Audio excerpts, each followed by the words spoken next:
I'm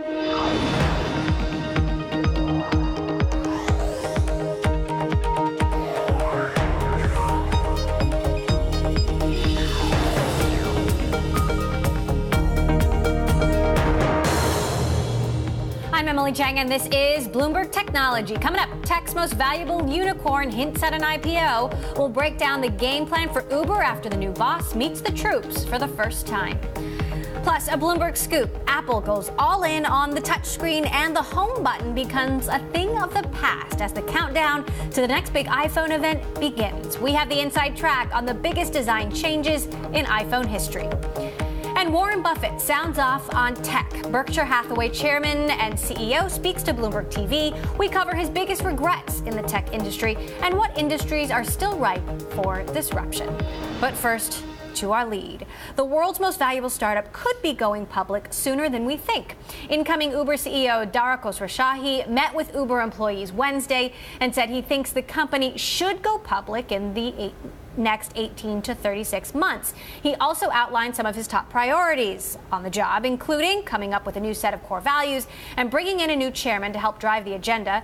Uber's comms team tweeted out some of Khosrowshahi's remarks at the staff meeting, saying, "This company has to change. What got us here is not what's going to get us to the next level." In addition to talking to employees, the CEO and Khosrowshahi will he will likely get a seat on the board opposite Uber CEO, former CEO and co-founder Travis Kalanick. Meantime, Kalanick has already expressed interest in returning to a more active role at the company since he was ousted in June, creating a potentially more awkward dynamic that Khosrowshahi will need to manage. In the meantime, it was all smiles at the first meet and greet as Uber board member Arianna Huffington shared this selfie showing the changing of the guard at the ride-hailing company. Joining us now here in the studio, our Bloomberg tech reporter Eric Newcomer, who of course covers all things Uber, and Bloomberg's global head of tech coverage Brad Stone, who wrote The Upstarts, a book about Uber's humble beginnings. All right, so he spoke to employees today. What did he have to say? I mean, it was sort of some jokes, celebrating Travis's role at the company, saying some of, what got them to this point isn't what's going to get them ahead. And then obviously this conversation about the IPO. I don't know, 18 to 36 months seems pretty far to me, so it's a distant thing with lots of hurdles in the interim. But I mean, this is a guy, Khosrowshahi, who ran a public company for a long time, so he understands and said the importance of going public at some point. Brad, what do you make of the show of camaraderie, the all smiles, the hugs? Yeah, exactly. I think it wasn't just what was said, but how it was said, right? This was a show of unity. Ryan Graves, one of the Uber co-founders, the first CEO, introduced the proceedings. Travis was there shedding tears, introducing Dara. Arianna, other board members were there. Obviously, perhaps not everyone on that very contentious board, but, there was a message sent to employees, probably to drivers, and definitely to the media and to customers that they're trying to send, which is these dark days are over, right? They want to hit the reset button, maybe get out of the headlines a little bit, and repair some of the damage to the brand. So he says he's looking for a chairman. Travis says he wants a more active role. Travis is obviously very emotional about the way this is all unfolded. Do you think that person could be Travis? For now, I would say no. I mean, I do think, the board approved an independent chairperson, which would be someone outside the company. So they would have to reverse themselves there. What kind of role could Travis take on? I mean, I think advisor doesn't need to be, I think advisor could be the role for now. It's not clear if he'll get anything more than that sort of. And remember, this is still all tied up in litigation, right? The other news today is that the lawsuit that Benchmark, an early investor, has filed against Travis is moving to arbitration. It's somewhat of a victory for Travis. That's where he wanted this to be resolved. But, his status on the board and the status of 2 board seats he controls is still very much in question. So, pending the outcome of that, I think we're going to see what kind of influence he will retain on the board and operationally. Let's talk about this suit moving into private arbitration. He was asking for it to be dismissed, which it was not. Shervin Pishavar, another early Uber investor, released a letter today and actually was in Delaware to speak with the court. And bear with me, I just want to read a couple of snippets. Fun. I can see why. He's coming in on the side of Travis, saying that we're swimming in the crucible of one of the grandest business and moral battles of our generation. We write with the souls of thousands of lives saved, the lives of millions of jobs created, liberating multitudes of drivers from the shackles of servitude to iniquitous taxi cartels of corrupt cabals that choke cities with their pollution of air and morals. Glad I got all that out. You can go do a Shakespearean performance after this. What's going on here? I think Shervin, good friend of Travis's, wants to show his absolute support here, is a man of a lot of passion, and is sort of communicating in his own way that, Travis has done a lot of good by creating Uber, which he sees as sort of a public utility that's broken up the taxi cab coalitions and all that. So I think he's just trying to frame in sort of perhaps over dramatic language. The problem is that not only is the writing somewhat overinflated, but it comes at a terrible time, right? Because this was a day about unity, and he's drawing more attention to the divisions that still are there. So it just feels a little tone deaf. So what's the strategy? Is there a strategy here? Well, I think he's trying to muster public support for what he sees as still a divided board. But it doesn't really make the argument all that persuasively. What do you make of the 18 to 36 months time frame for an IPO? 18 months is a bit sooner than we would have thought, right? Yeah, I think one of our columnists was joking. It's like, it's near enough to say that it's possible that someday we'll go on an IPO, but who knows? It's just so far away, it's hard for people to really get their heads around and take too seriously. So I think it's almost a nothing statement that sounds sort of serious and professional. This is a company that's still growing very quickly, but is losing, what was it, $600 million a quarter? 645. Yeah. Right. So, he's got a lot of strategic decisions to make, where he wants to grow, where he wants to pull back. These ancillary businesses like Uber Eats and Uber Rush, how much are they going to invest in those? And so with this statement, I think he's just buying himself some time to get the ship in order, to put off the pressure of liquidity that the early investors and the employees have. I think right now this is just the proverbial kind of Heisman stiff arm to give himself some time while he figures out what's going on. And there's been some reports about new hires, but it seems to be like nothing is set in stone yet. But, there's a chance he could bring in a whole new set of top people, right? He needs to hire a lot of positions: a CFO, a COO, a general counsel, chief marketing officer. I list them here every day. So it's a vacant sort of leadership ranks. I don't think it doesn't seem like something's necessarily imminent on that front in terms of Uber bringing somebody on. All right. We will keep watching. I know you will both keep us informed. Thank you, Eric Newcomer, Brad Stone of Bloomberg Tech. Thank you both. Thanks. All right, coming up, another Bloomberg scoop on the next iPhone. We will tell you what tricks CEO Tim Cook may have up his sleeve when he gets on stage next month. This is Bloomberg.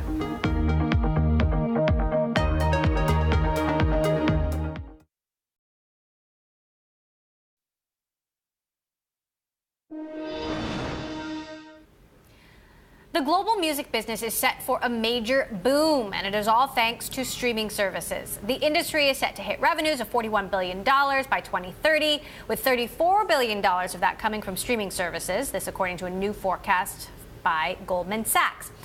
The total number of subscribers is predicted to reach 847 million people by 2030, an increase of more than 700 million people compared to the end of last year.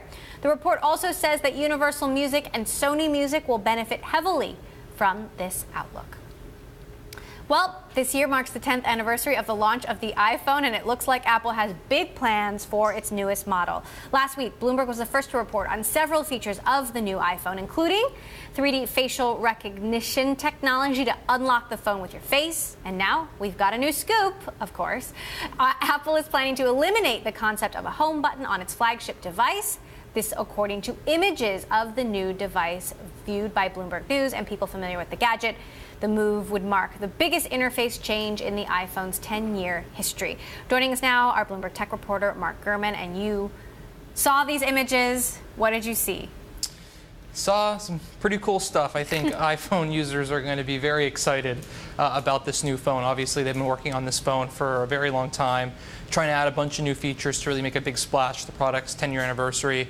The biggest change, they're getting rid of the home button, and it's not going to be a virtual home button. It's going to be an entirely new system based around gestures and thumb controls. So the home button's actually staying on the 7 Plus, or at least we think about what we call the 7 Plus or 7S Plus. Right. So it's not completely going away yet. Right. So there's going to be 3 new phones.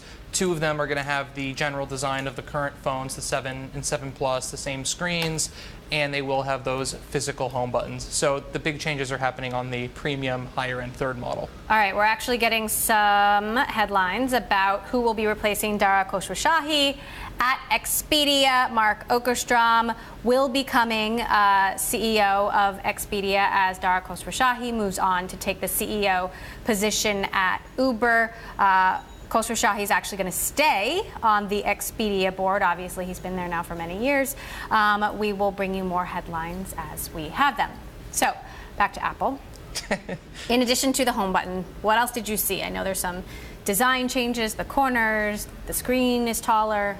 Right, so I think what some people don't get is that the new iPhone is going to be significantly taller. It's really going to be able to fit much more content. So you'll see more of text message conversations, more of maps, web pages, other applications from the App Store. So it's a big change to the screen as well. So talk to us about what's going on with Toshiba and the chip unit and Apple's interest in that unit. Sure, Apple's always looking for a new way to get components for both the lowest cost and in the highest quantity. They've done so many deals over the years in order to get as much, it's called NAND chips. That's what powers the storage for iPhones, iPads, some of their newer Mac laptops and other devices. So it's a absolutely critical component to the iPhone, just as a screen or a cellular reception modem is critical. So they want to be able to get as many of those, and obviously Toshiba does great work on NAND chips. What does this mean for Apple in terms of performance and supply chain issues? Probably means little in terms of performance, because a lot of the NAND chip suppliers are pretty much on par in terms of storage capacities and speed. However, having more suppliers gives them more leverage. All right, and do we know anything more about when we're going to be seeing this new phone in person? Yes, mid-September is what we understand is going to be the plan to release this new phone, or to announce the new phone. All right, I'll be excited for all the details to come from you. Until then, Mark Gurman, our Bloomberg Tech reporter, thanks so much. All right, coming up, consumers of the new iPhone aren't the only ones excited for the launch. We talk to the CEO of one of Apple's key semiconductor suppliers next. This is Bloomberg.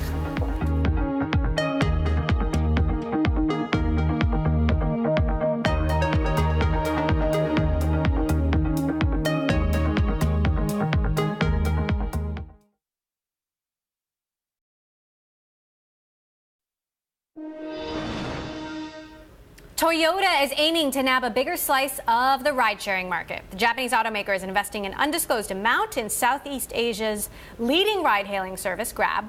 Toyota's investment in Grab will be through the $55 million Next Technology Fund set up in April. That fund, created by Toyota Tsusho, is seeking opportunities in innovative technology products and services. Last year, Toyota bought a small stake in industry leader Uber, while Grab pulled in $2 billion in investments from Didi and SoftBank. Well, we just discussed details about Apple's eagerly awaited 10th anniversary iPhone, but it is not just consumers that are brimming with excitement. Suppliers are equally as giddy as they look towards new business opportunities with the Apple supply chain. Our very own Caroline Hyde spoke with the CEO of one of the key semiconductor suppliers to Apple, based in Europe. Caroline, take it away. Emily, thank you. Yes, I spoke with Dialog Semiconductors CEO Jalal Balghali. Now, he said new phones coming to the market helped spell an exciting second half of 2017 for the company. We also began our conversation with, well, his outlook for growth in the mobile business. Take a listen. The mobile industry is probably growing a lot less than what it used to, but I think in any market of this size, you'll always find pockets of growth because there are new things that happens or new geographies that join the market.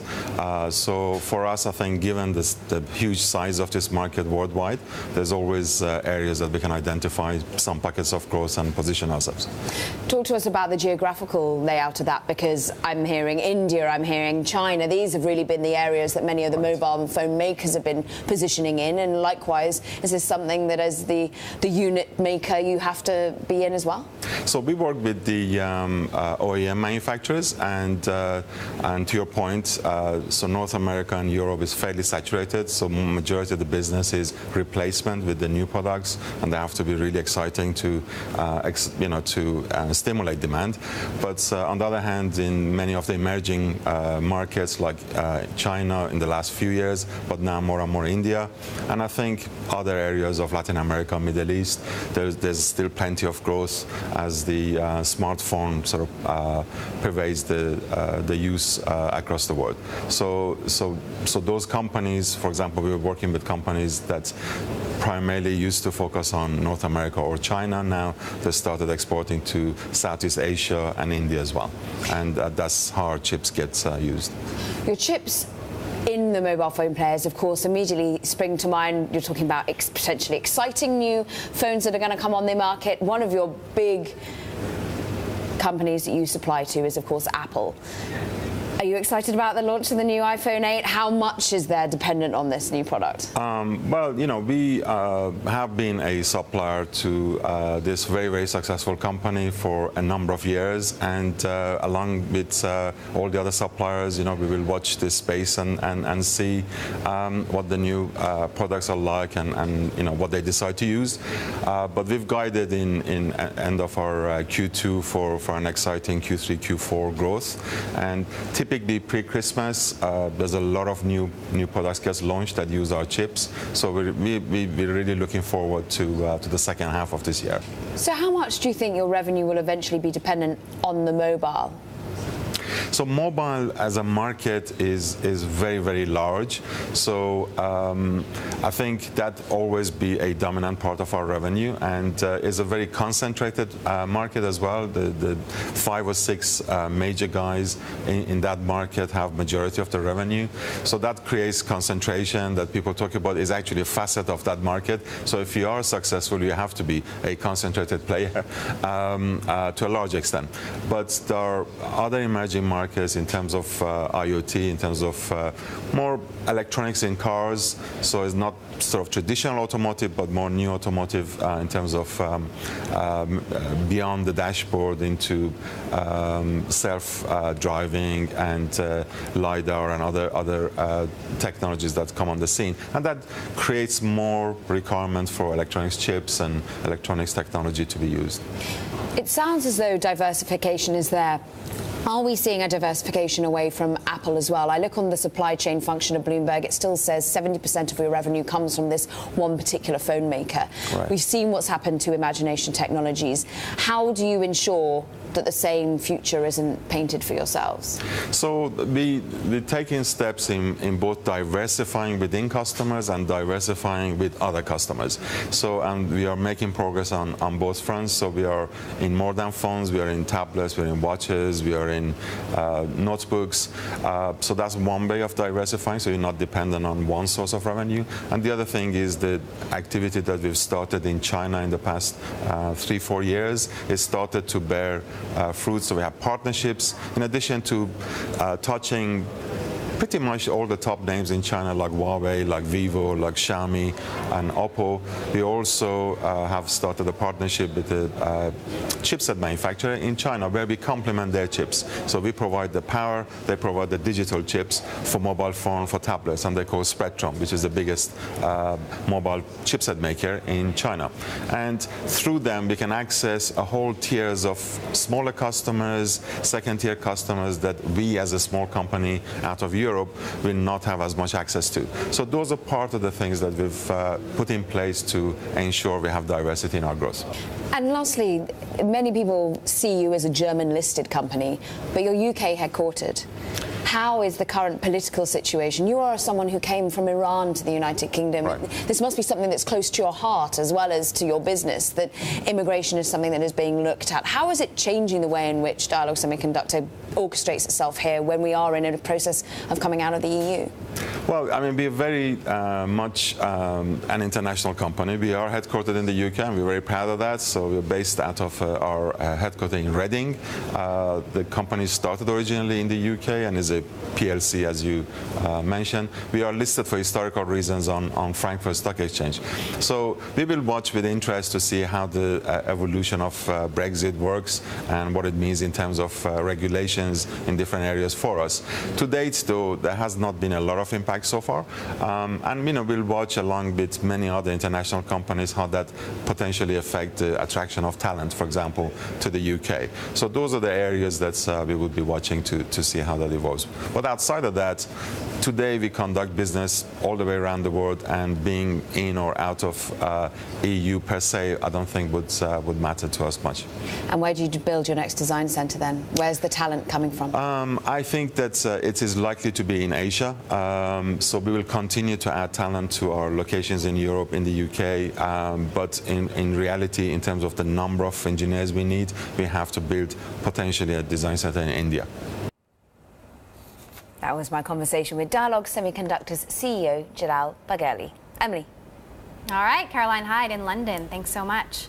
All right, just to recap our breaking news, Expedia has named its CFO, Mark Okerstrom, as its new CEO. The company quickly filling the job after Dara Khosrowshahi unexpectedly quit to join Uber. Okerstrom just tweeted out that he is honored to lead the world's greatest travel and tech company through the next exciting chapter. He's been working at Expedia since 2011.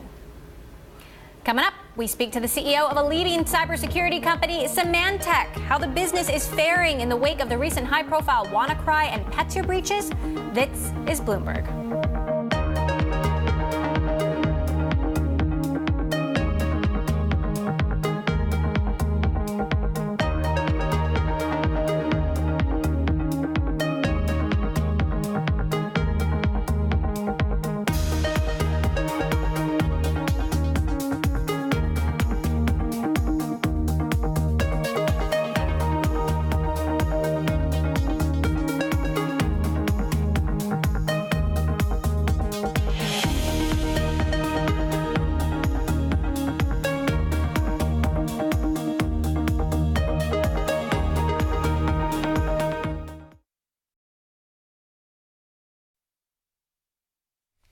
I'm Mark Crumpton in New York. You're watching Bloomberg Technology. Let's begin with a check of First Word News. During a visit to Springfield, Missouri to outline his tax reform plan, President Trump began his remarks by commending the emergency responders dealing with the aftermath of Hurricane Harvey.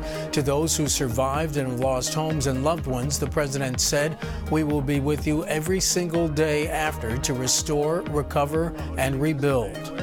Texas Governor Greg Abbott said the rains from Harvey have moved east from the Houston area to the region around Beaumont, Texas, and he warned, quote, "The worst is not yet over for the Southeast."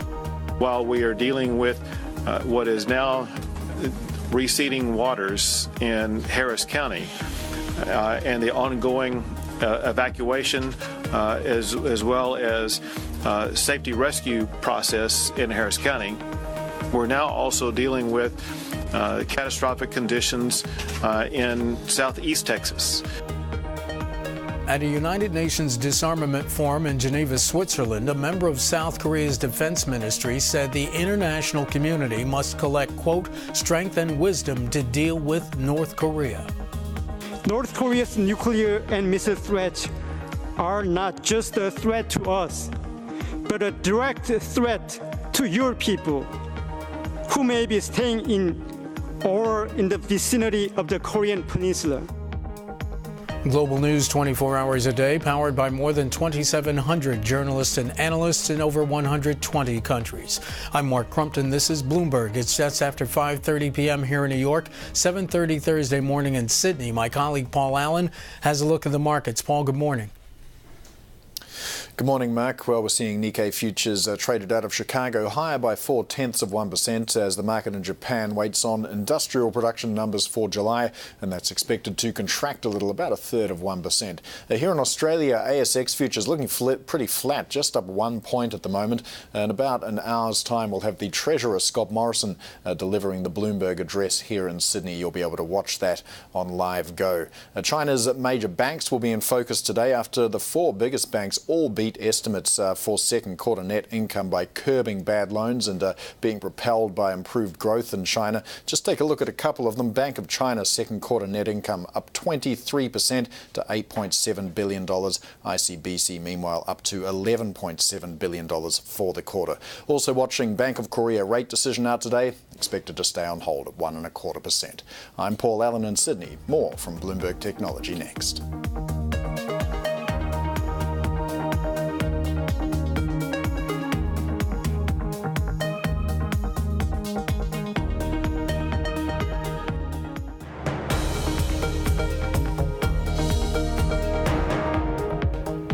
Welcome back to Bloomberg Technology. I'm Emily Chang. Symantec has released new research on global ransomware threats. The annual report provides a comprehensive look back at the key ransomware attacks and trends from this year so far, including the arrival of the new generation of self-propagating threats like WannaCry, which affected more than 150 countries and over 200,000 people. One key finding, during the first 6 months of 2017, businesses accounted for 42% of all ransomware infections. Joining us now to discuss some of the key findings, Symantec CEO Greg Clark. Greg, great to have you back with us. Emily, thank you very much. So what were the highlights of the latest report? I think the effect of ransomware is definitely with us, as we saw from WannaCry and Petya. I think the average price settling in the $500 per infection range. Right.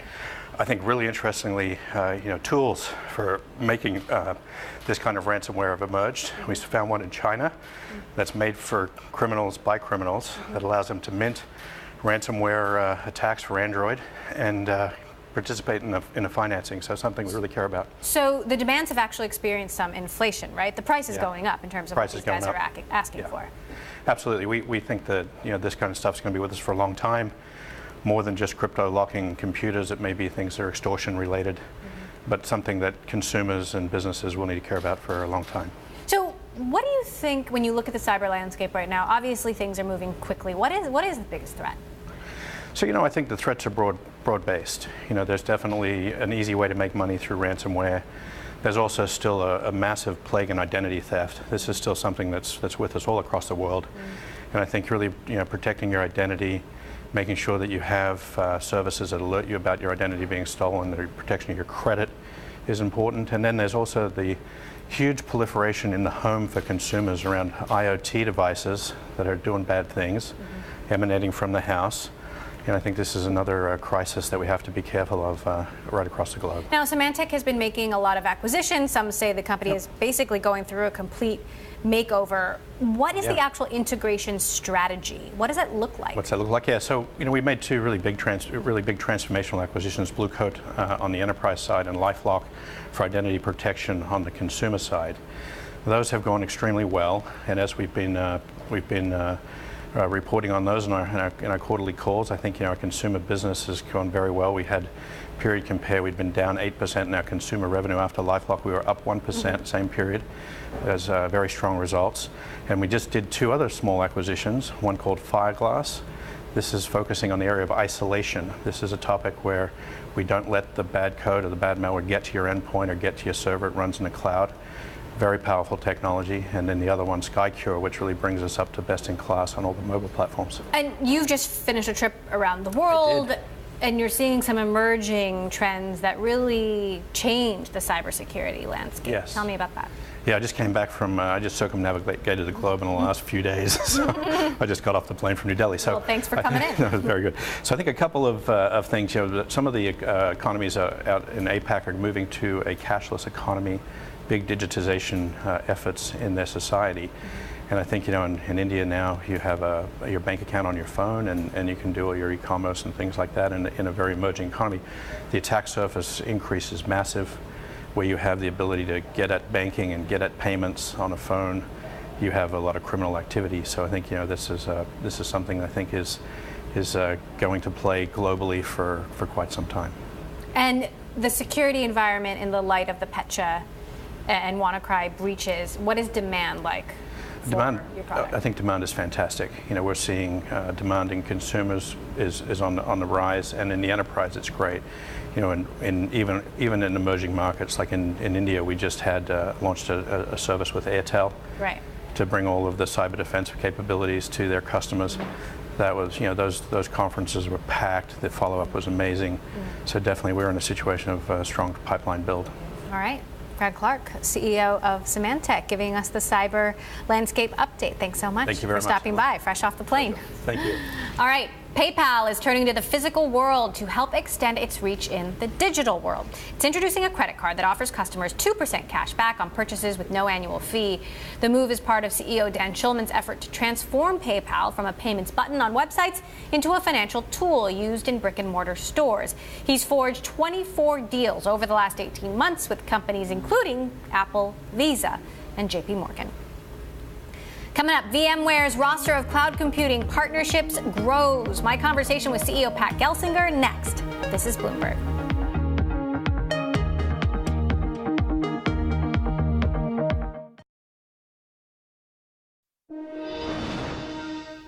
VMware, the cloud computing company that falls under the Dell Technologies umbrella, announced several new partnerships with the likes of Google and Amazon Web Services from the company's annual conference in Las Vegas.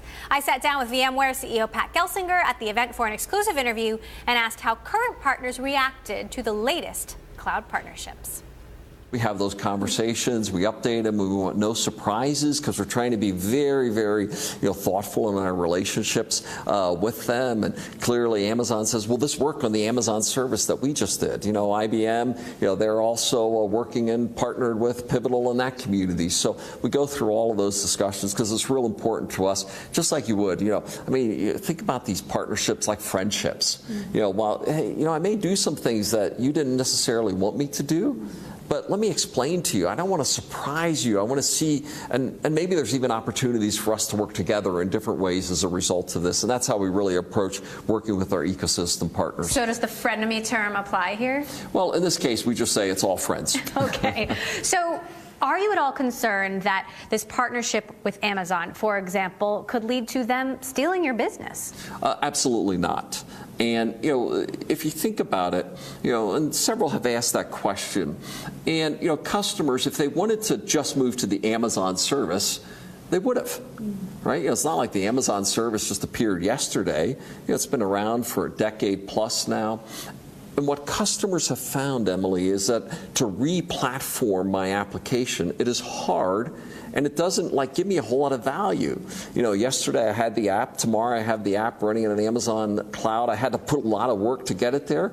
That's the problem that we're solving, because we're going to customers and saying you can now take advantage of cloud scale, cloud geography, cloud economics without re-platforming the application. And in many cases, these applications that we're now bringing to the cloud, they might have been curated for 20 years, 30 years, as they've built those, and complex networks, security, management, and we now give them the easy button. So, Amazon's excited about this because they've heard that from their customers too. It's been about a year since the big merger closed, the biggest tech deal in history. What's it been like for you under the Dell Technologies umbrella, the high points and the pain points? Yeah, and when we announced the merger and Michael and I got on stage, I said 3 words to describe: independent, ecosystem, and acceleration. Independent, we're an independent company. We're governed by the board.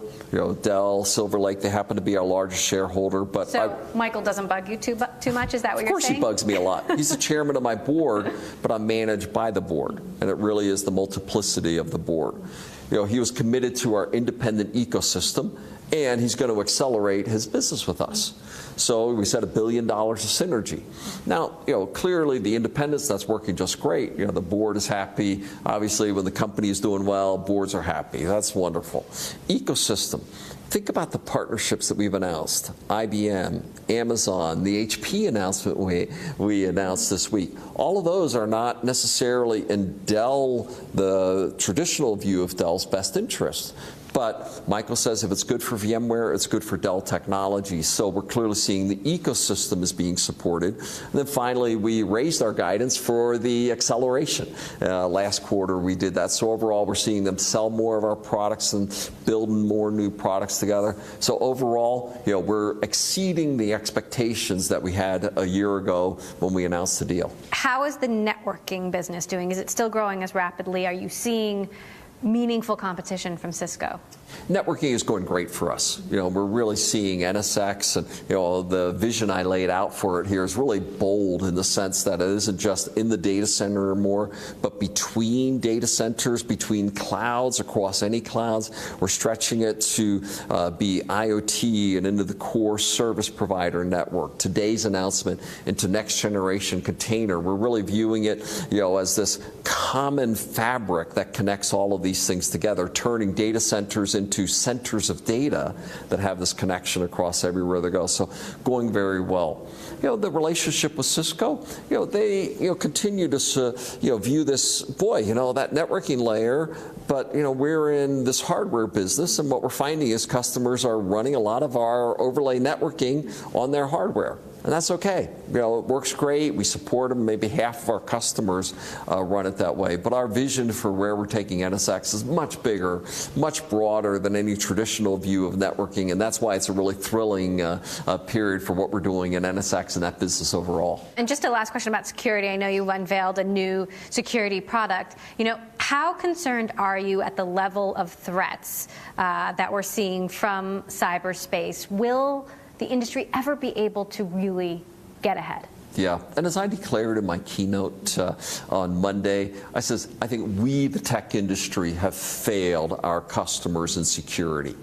We have almost 2,000 different companies in security.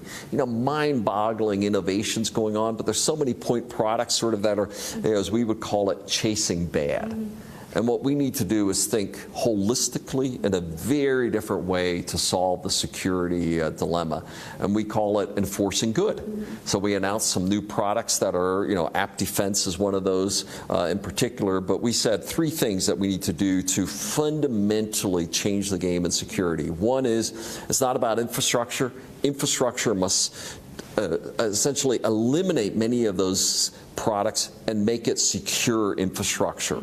Literally, products and companies go away, they disappear into the infrastructure.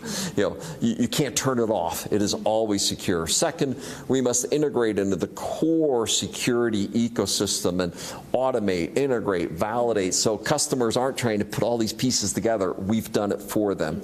And third, enable consistent cyber hygiene. And we've been real involved with the U.S. government. We had Representative Eshoo and Senator Hatch, talk about cyber hygiene. They're introducing legislation. We laid out our 5 cyber hygiene principles that if you would do these things, you would not be Sony OPM Target. The surface area of those would have been radically reduced, if not eliminated.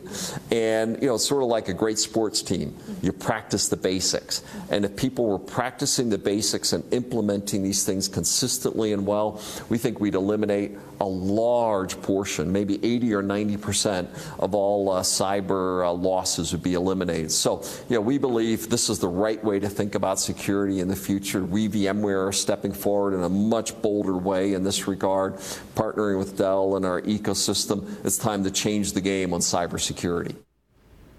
All right, VMware CEO Pat Gelsinger there. Well, a recent filing by Berkshire Hathaway showed that the company reduced its stake in IBM. Berkshire trimming its position from about 64 million shares to 54 million. This comes as IBM stock has fallen more than 14% this year. Bloomberg's David Weston spoke with Berkshire's chairman and CEO Warren Buffett about his investment in IBM.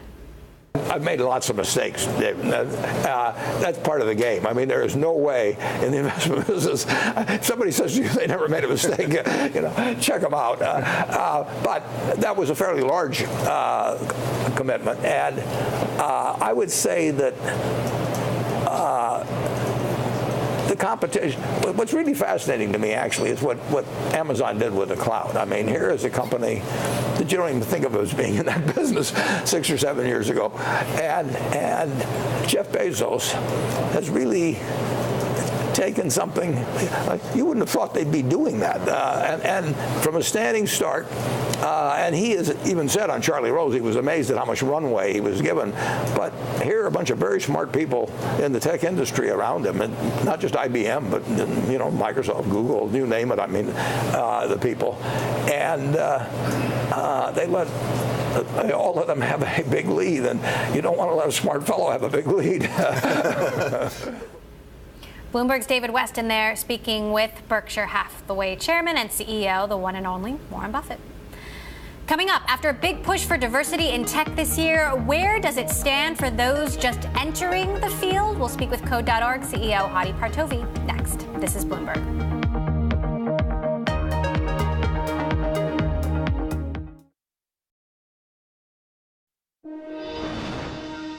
Well, there has been impressive growth in computer science participation in U.S. education. This according to Code.org. In just 4 years, the organization has gone from 0 students to 20 million accounts on the platform today. Joining me right now, Code.org CEO and founder Hadi Partovi. Hadi, great to have you back here on the show. So it's back to school season, and you guys have made incredible progress in just the last 4 years. I know you were on the show when you launched it. Talk to us about where the organization is today and what that means. Sure. Code.org's mission is that every school should teach computer science so that every student has the opportunity to learn it. And the opportunity to learn computer science shouldn't be determined based on the color of your skin or the neighborhood you live in. When we started, only about 10% of schools taught computer science. We're now at almost 40% of schools, which is a huge change in U.S. education. And the number of students learning computer science, especially girls and underrepresented minorities, has just exploded. And what we're so excited about today is to talk about the AP Computer Science exam, which is the Advanced Placement exam. It's a college-level course that is being now taught in high schools that never taught computer science before. And both girls and underrepresented minorities are flocking to this exam and to this course at a pace that's never been seen before. Give us some of the numbers. How much progress are you seeing among girls in particular? So Code.org, you mentioned, has 20 million students on its platform. 9 million of those are girls. It's almost 50-50. Which is an incredible thing. 9 million girls is huge compared to the entire software industry has about 250,000 women in it. We have 9 million kids who are all women learning from grades K through 12. And what about underrepresented minorities? Among underrepresented minorities, 48% of our students are underrepresented minorities, so that's almost 10 million. Mm-hmm. So how do you make sure these are kids who are taking classes just like they would take math, right? How do you make sure they stay engaged, right? How many of those will actually lead to jobs in the industry? Well, we teach computer science not just for the jobs. We teach it because you learned biology when you went to school, not because you became a biologist, or you learn how electricity works and you're not an electrician. In today's age, everybody should learn the basics of algorithms and apps and how the internet works. But among our students, 70% of them say they want to study computer science after they graduate from high school. So that's going to make a huge difference, given there's so many more in the K-12 system now than the traditional workforce. You have started several companies in your life. You've worked at tech companies. I'm curious what you thought of the memo from James Damore, the Google engineer, very controversial, where he argued that there are biological reasons that there is an underrepresentation of women in tech and in leadership. What did you think about that? I had a number of thoughts. Whether he said it or not, I've heard a lot of people then ask me since then, is there any difference between girls and boys in terms of learning to code? There's strong research that shows that there isn't a genetic difference in terms of the ability to learn computer science. There may be other differences that make it harder for women to work in a tech workplace, but it's certainly not a difference in their ability to learn how to do this stuff. I have an 8-year-old daughter, and I challenge anybody to bring an 8-year-old boy to challenge her to coding and see who does better. I do think there's a huge cultural problem in our society around the differences between men and women and making it comfortable for women to succeed in the tech space. Which brings me to what's going on in the industry. Obviously, we have the James Damore story. We have many stories about sexism and sexual harassment that have been coming out of the venture capital industry, also what's happening at Uber. How much do you think the industry and these issues affect the pipeline, affect whether young girls want to continue studying computer science, whether or not they can do it? It's really important to them. Young girls in high school, they read the news too. They see what's happening, especially if they're in a computer science class. And in fact, in Code.org's classrooms, we actually talk about diversity. We prepare the teachers to raise these issues, to prepare the growing female workforce in tech to know how to be ready for this environment. But we need all stages of this pipeline to change. In the K through 12 space, which is what we do in the university level, and the corporations need to adjust their culture. Right. So well. what is Silicon Valley's role in changing the education? Well, one big part is a lot of Silicon Valley funds Code.org. Mm-hmm. Companies like Microsoft, Facebook, Google, Amazon, they're all funding Code.org. Mm-hmm. And so to the extent you expect them to do something about their diversity problem, the fact that our classrooms are 45% female, a lot of that is thanks to the work of these companies. And they also need to do the work to make sure that their internal culture goes through the unconscious bias training, right. Hiring practices, all those practices to be more fair. All right.